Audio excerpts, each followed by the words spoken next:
Welcome to another video. Today I'm going to show you how to get the large format look on a smaller, more affordable camera. I'm going to show you the history and background behind the method, how to actually do it, and some common mistakes to avoid which I discovered while trying it out myself. This video is all about image sensors. Now, what are digital camera sensors?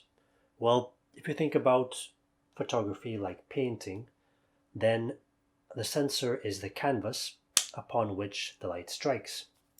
And just like canvases, they come in different shapes and sizes.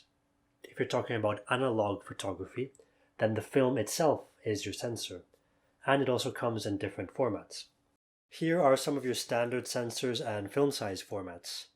Generally speaking, the larger the sensor, the more detailed the image, and the more expensive the camera needed to create that image. One of the largest jumps in image quality is from full frame or 35mm to medium and large formats.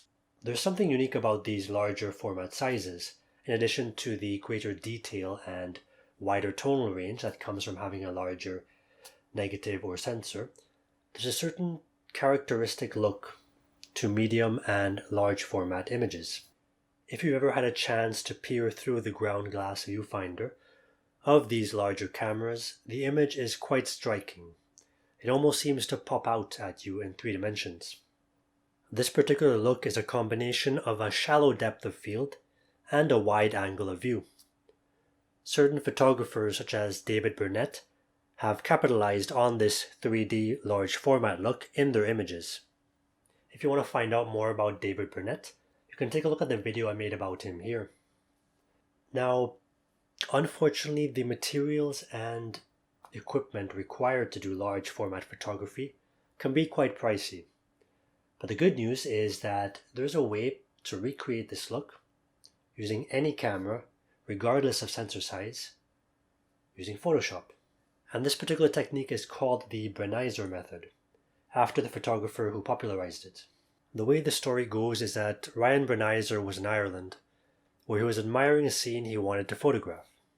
He wanted the entire scene in frame, but he also wanted that shallow depth of field or background blur only found on narrower field of view lenses. With a wide-angle lens, there's only so much background blur you can get, because it's a shallower focal length. But he wanted the blurred background and he wanted the wide frame.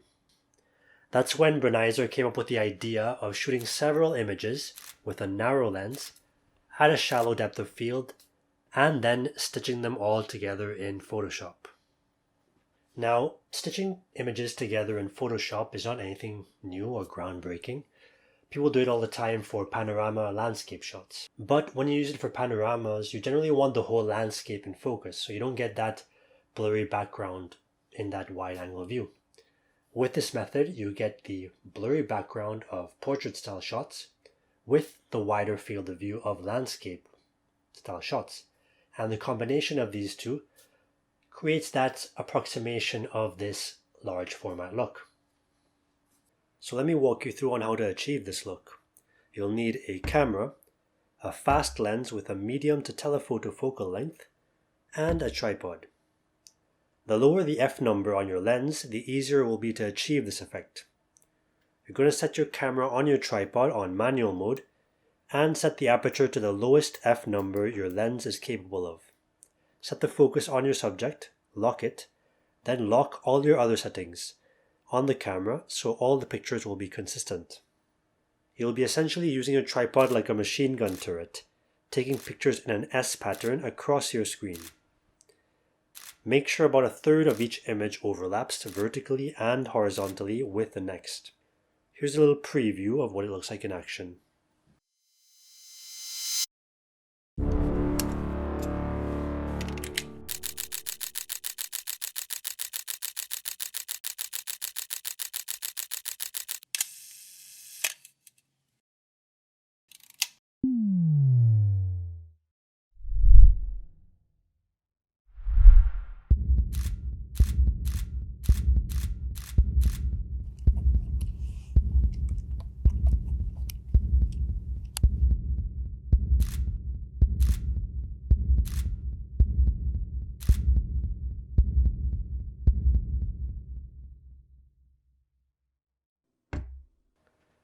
Once you have all your pictures, you load them into Photoshop and use the auto merge option.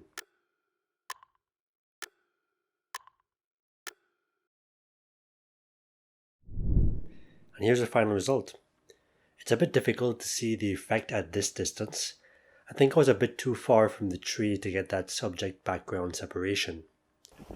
So I repeated the process, this time shooting a path surrounded by overarching branches.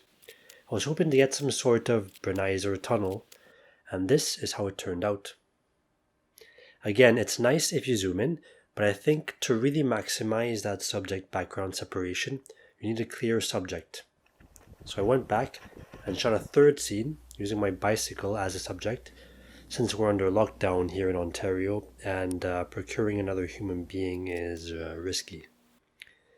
With this third image, you can finally start to see that characteristic 3D pop, especially if you zoom in.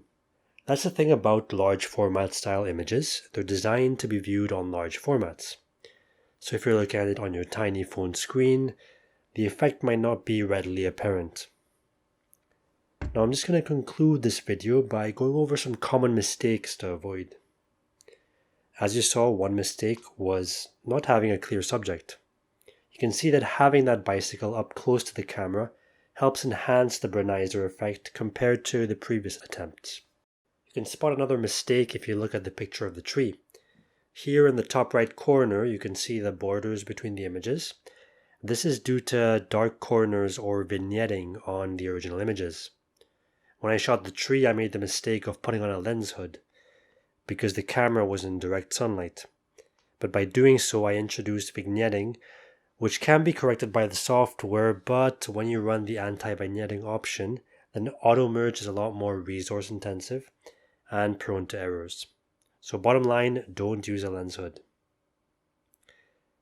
That's all I have to say about that. The Brenizer method is a pretty ingenious technique for widening your horizons, literally and figuratively, and it saves you some money in the process.